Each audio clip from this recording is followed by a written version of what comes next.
Imagine this. A quiet Tuesday morning in a grocery store. One ordinary dad, one little girl, one box of cornflakes. And suddenly, a gun pointed straight at them. What happened next left a powerful CEO completely speechless. And changed lives forever. Stay with me, because this true act of kindness will hit you right in the heart. The fluorescent lights hummed softly in the grocery store on a quiet Tuesday morning.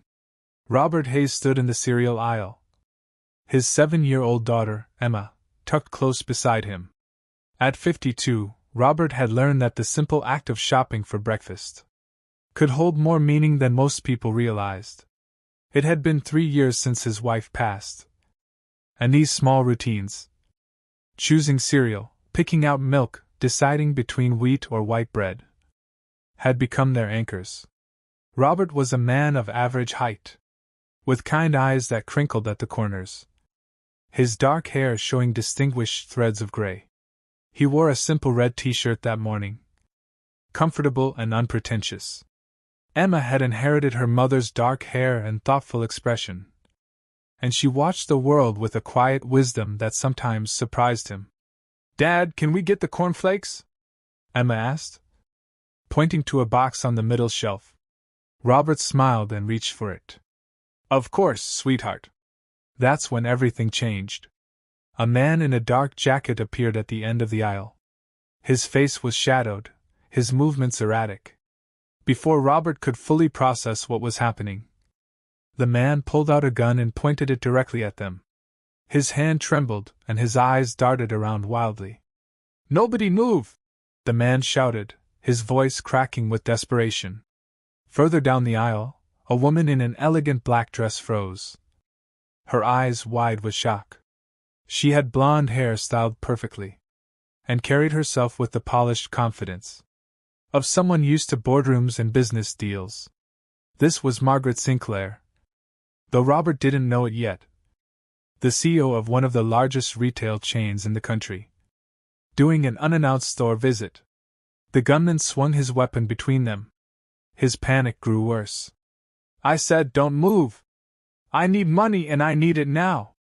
Robert felt Emma press against his leg, her small hand gripping his shirt. His heart hammered in his chest. But something deeper took over. Not bravery exactly, but a calm certainty born from years of facing life's hardships with grace.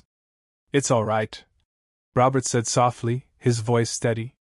He slowly lowered himself to one knee, placing the cereal box on the floor, making himself less threatening. "Nobody wants trouble here." The gunman's eyes fixed on him with wild intensity. "Don't move or she dies!" he screamed, waving the gun toward Margaret.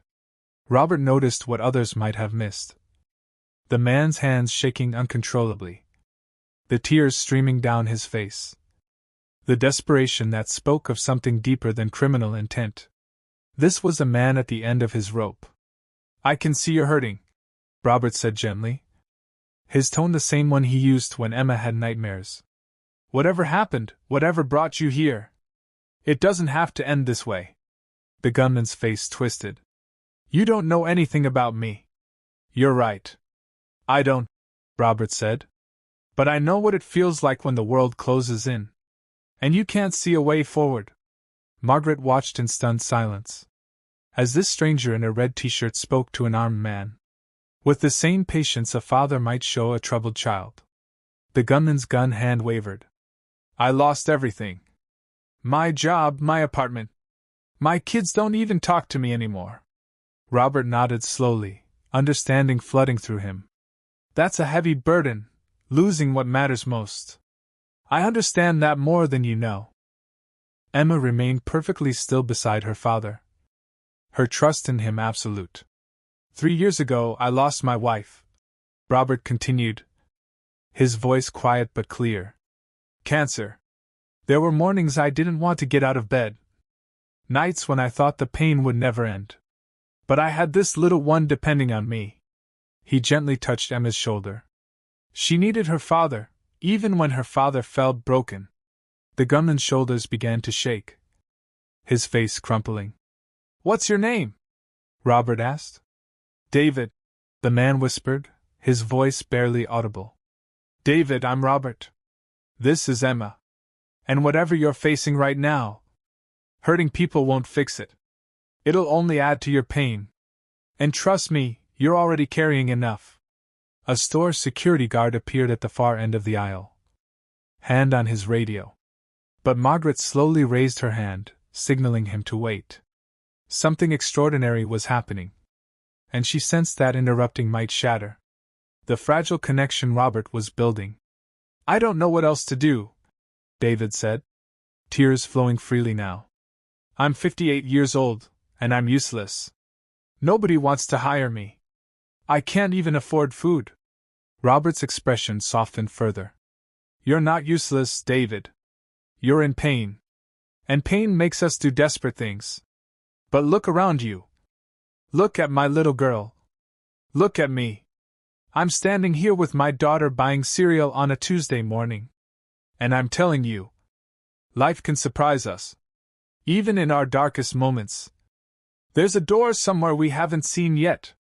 The gun slowly lowered, David's arm growing heavy with the weight of his despair. What if I helped you find that door? Robert offered. Put the gun down, and let's talk. Really talk. Not as a criminal and a victim, but as two men who've known hardship. Margaret found herself holding her breath. In her 20 years of corporate leadership, managing thousands of employees, navigating countless crises, she had never witnessed anything like this. This wasn't negotiation. It was pure, unfiltered compassion. David's hand dropped to his side, the gun pointing at the floor. He looked at Robert with anguished eyes. Why would you help me? I just threatened you and your daughter.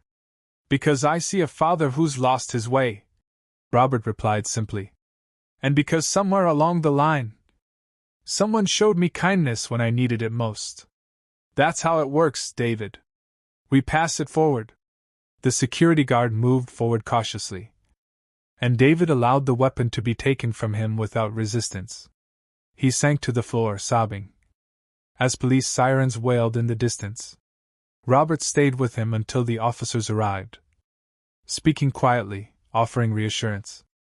Emma stood close to her father, her small hand in his, absorbing this lesson in humanity that no classroom could teach. Later, after the police had taken statements, and the store slowly returned to normal, Margaret approached Robert in the parking lot. He was helping Emma into their modest sedan, making sure her seatbelt was fastened properly. Excuse me, Margaret said, her voice catching slightly. I'm Margaret Sinclair. I needed to speak with you before you left. Robert turned, offering a gentle smile. Are you all right? That must have been frightening. She shook her head in wonder. I'm fine, thanks to you. What you did in there. I've never seen anything like it. The calm, the compassion. Where did that come from? Robert glanced at Emma, who was watching through the car window. Life has a way of teaching us what matters. When you've faced real loss, when you've had to rebuild from nothing, you learn to see people differently. That man wasn't a monster. He was someone's father, someone's son, having the worst day of his life. Margaret felt tears prick her eyes. I run a company with 50,000 employees, and I thought I understood people. But you showed me something today. I'd forgotten that everyone's carrying burdens we can't see. We all are. Robert agreed. The question is whether we'll let those burdens harden us, or help us connect with others. They talked for 20 minutes in that parking lot. Two people from completely different worlds, finding unexpected common ground. Margaret learned about Robert's work as an electrician, about the support groups that had helped him through grief, about the simple daily rituals that had saved him. Robert learned about Margaret's own losses. A sister to addiction. A marriage that crumbled under the weight of corporate ambition. Before they parted, Margaret made Robert a promise. That man, David. I'm going to make sure he gets help.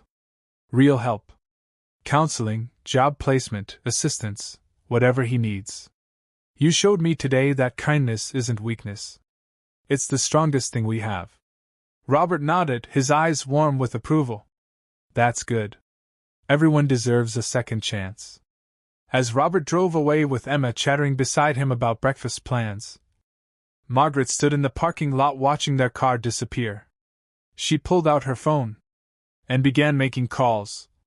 To her head of human resources, to her foundation director, to a therapist she knew who specialized in crisis help. The story spread. Though not in the way these things usually do. There were no viral videos, no social media frenzy. Instead, it moved through quiet conversations and deliberate actions. Margaret restructured her company's approach to hiring older workers. She created a crisis fund for employees facing money emergencies. She began each board meeting not with profit reports, but with stories of human connection. And David. 2 months later, he sent Robert a letter. He was working again, volunteering at a food bank 3 days a week. He had reconnected with his youngest daughter. The road was still difficult, he wrote, but he could see the door Robert had talked about. Robert read the letter to Emma one evening, her head resting against his shoulder. See, sweetheart, he said, this is why we always choose kindness. You never know whose life you might change. Like you changed mine, Daddy? Emma asked, her voice soft. Robert hugged her close, his heart full. Like we change each other's, every single day. In a world that often moves too fast, that celebrates strength over vulnerability, and success over compassion, Robert Hayes reminded everyone who heard his story that the greatest power we possess is our humanity, our willingness to see each other's pain and respond with grace. That's a lesson that never grows old. No matter how many years we carry.